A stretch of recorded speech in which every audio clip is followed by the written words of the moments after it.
nombre es Daniela y yo les voy a hablar sobre la Iglesia, su poder y conformación en el mundo novohispano.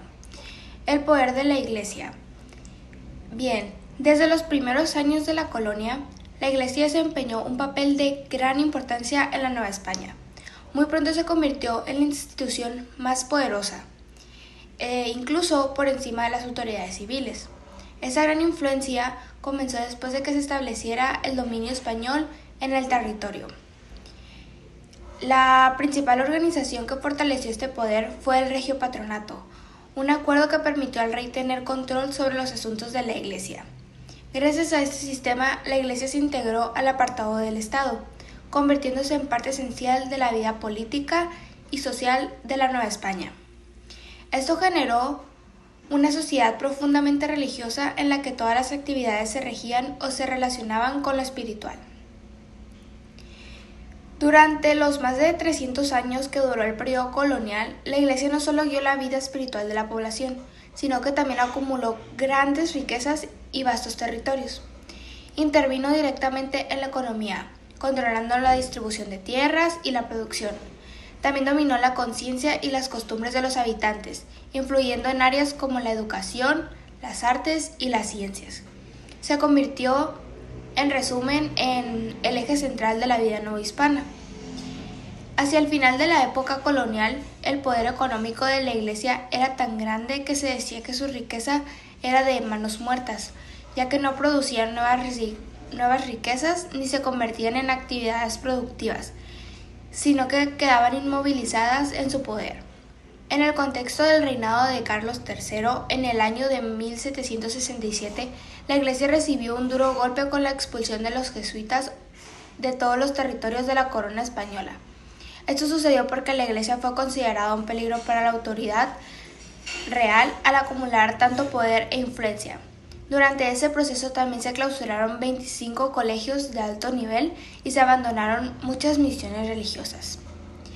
Además de esto, ¿sabías que el Real Patronato o Regio Patronato indiano era un acuerdo entre el rey y la Santa Sede? Permitía al monarca intervenir en los asuntos religiosos, nombrar autoridades, recolectar diezmos, supervisar la labor de la Iglesia y decidir sobre temas no religiosos, sino también políticos y económicos.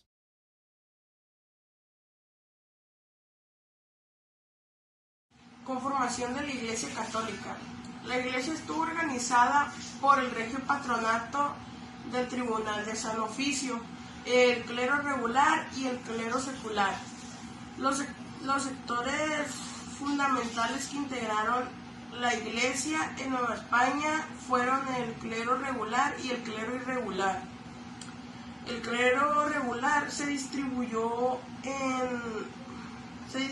por todo el territorio debido a que apenas concluido la conquista también llegaron las órdenes mendicantes, iniciando por los franciscanos, dominicanos, agustinos y después a finales del siglo XVI también llegaron los jesuitas.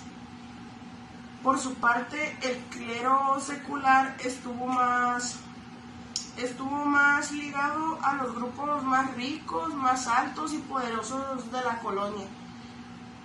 Los criollos, hijos de hacendados o de mineros también, se incorporaban a la carrera sacerdotal por su prestigio social y su seguridad económica.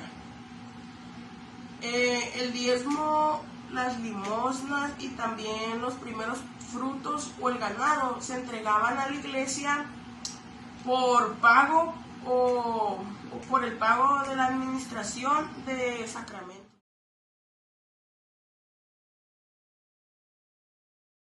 Mi nombre es Lluvia Sinaya Hernández Montiel y voy a presentar el tema La Iglesia y su influencia en la educación, cultura y artes en el mundo novohispano, con el subtema La educación en el mundo novohispano.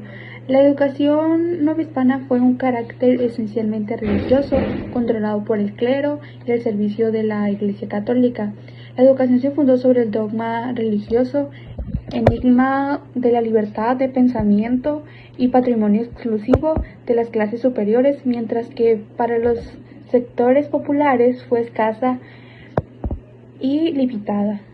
La primera tarea educativa de los conquistadores consistió en la evangelización de los indios por las órdenes religiosas. Los frailes aprendieron de los niños las lenguas prehispánicas para facilitar la labor evangelizadora y predecir en sus propios idiomas. Publicaron diccionarios y gramáticas dirigidas a los frailes ocupados con este menester. Estas son algunas instituciones educativas creadas durante el periodo virreinal. En 1523 se construyó la Escuela de Texcoco, en 1536 el Colegio de Santa Cruz de Tlatelolco, en 1540 el Colegio de Tiripetio, en 1547 el Colegio de San Juan de Letrán y en 1792 la Universidad Real y Pontificia de México.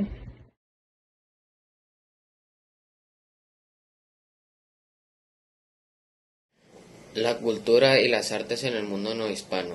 Durante la época virreinal en Nueva España, la lengua española y la religión católica fueron los principales elementos que unificaron a las diversas etnias, estableciendo una identidad común. La religión impuso normas morales y sociales, integrando a indígenas, mestizos, blancos y negros en una misma estructura de creencias. Aunque con prácticas diversas, la vida cultural fue un mosaico influenciado por las tradiciones prehispánicas, europeas, la arquitectura colonial, rica en estilos y simbolismos religiosos. Fue clave especialmente en la construcción de templos, conventos y catedrales. El arte como la pintura y la escultura sirvió como una herramienta evangelizadora con temas religiosos y una fuente influencia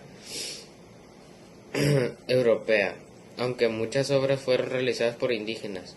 La poesía, la música y el texto también florecieron, en especial durante el siglo XVII, con figuras destacadas como Sor Juana Inés de la Cruz y Carlos de Singesa y Góngora. La música se hizo como medio para atraer a los indígenas al cristianismo y fue parte esencial de los festivales religiosos. En resumen, la cultura novohispana se caracterizó por su profundo carácter religioso y mestizo, donde el arte y la religión estuvieron estrechamente ligados bajo la supervisión de la Iglesia, dejando un legado duradero en la historia cultural de México.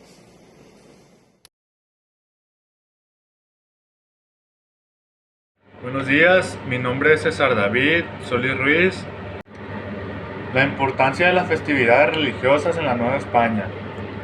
Las festividades religiosas fueron el corazón palpitante de la vida social y cultural en la Nueva España, mucho más que simples celebraciones de fe. Representaron un pilar fundamental para la consolidación del dominio español, la evangelización indígena y la forja de identidad novohispana única. Su importancia trascendió lo espiritual para convertirse en un eje articulador de vida comunitaria, la política y la economía. Un instrumento de evangelización y control. Desde la llegada de los conquistadores, la cruz acompañó a la espada. Las festividades religiosas fueron estratégicamente utilizadas por la Iglesia y la corona como una herramienta poderosa para la evangelización masiva de los indígenas. Se buscaba erradicar las antiguas creencias prehispánicas y sustituirlas por el cristianismo, las procesiones, misas solemnes, representaciones teatrales de pasajes bíblicos y la veneración de santos ofrecía espectáculos visuales y auditivos que, a pesar de la barrera del idioma, transmitían los dogmas de la fe católica. La grandiosidad de estas celebraciones servía para impresionar y someter, mostrando la magnificencia del nuevo Dios y la autoridad de sus representantes. Focos de cohesión social y jerarquía.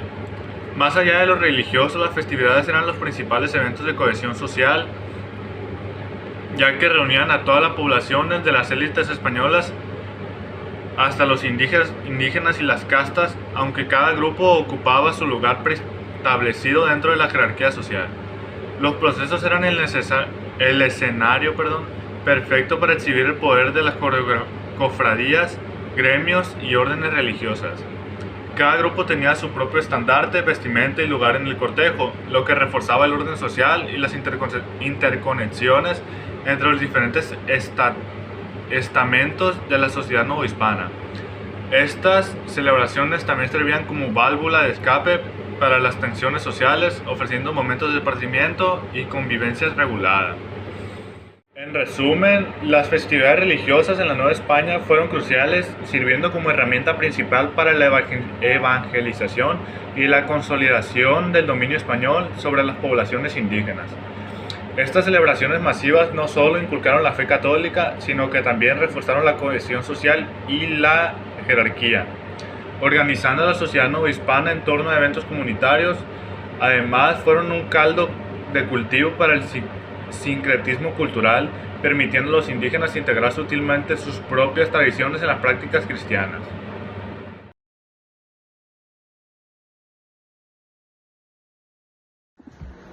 Soy Carlos y les hablaré sobre los conflictos entre la Iglesia y el Estado español, que existieron entre la Iglesia y el Estado español durante la época colonial, así como los cambios en la religión en México a lo largo del tiempo, especialmente en lo que respecta al catolicismo.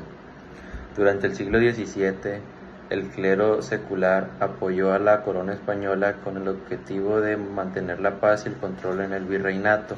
En muchas ocasiones, la jerarquía eclesiástica tuvo tanto o más poder que los propios gobernadores civiles. Obispos y arzobispos podrían dirigirse con libertad al rey y al Consejo de Indias para expresar quejas o hacer preguntas. Sin embargo, muchas veces los mandatos del gobierno eran rechazados por el clero, lo que causaba tensiones, rebeliones y conflictos sociales. Un ejemplo claro fue la revuelta de 1624, provocada por los enfrentamientos entre la Iglesia y el Estado, que terminó con el incendio del Palacio Virreinal. Con el tiempo, la corona española quiso reducir el poder de la Iglesia. En 1765 se implementó reformas importantes, como hacer que la Iglesia financiara parte de los gastos del gobierno. También se ordenó la desamortación de los bienes eclesiásticos y en 1767 los jesuitas fueron expulsados de la Nueva España. El cambio religioso en México. Si comparamos la situación en la época colonial con la actual, notamos cambios significativos.